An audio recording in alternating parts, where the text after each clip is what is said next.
Isn't it wild how God says he'll forgive you of every sin? Like lying, stealing, cheating, even something ridiculous like when you were stress eating half the Costco sheet cake after you promised you were only going to have a sliver.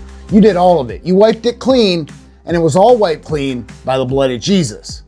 But in some churches, if you've ever been divorced, or you wrestled with your identity, or you cracked open a cold one after you were mowing the lawn, buddy, you're done. Forget greeting at the front door. You're barely qualified to pass out mints in the bathroom. I mean, God can take a murderer like Paul, a prostitute like Rahab, and a scandal-ridden king like David, and he can turn them into spiritual powerhouses. But in some church bylaws, if you had a rough first marriage, you wore skinny jeans in 2012, or you once posted a Drake lyric on your story, well, you're not leadership material. I mean, you could marry someone who makes Cruella de Vil look like Mother Teresa, but if it ends up in divorce and it pops up on your background check, nope. You're not even allowed to help pass out bulletins or stack the chairs. It's like God's up there in heaven shouting forgiven, and there's deacons over here that are whispering, yeah, but if we found your MySpace from 2007.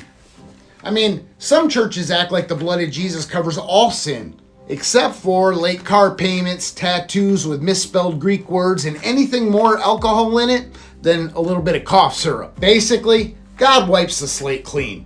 But there's some churches that keep the receipts, they highlight the totals, and they staple on a post-it note that says, we're watching you.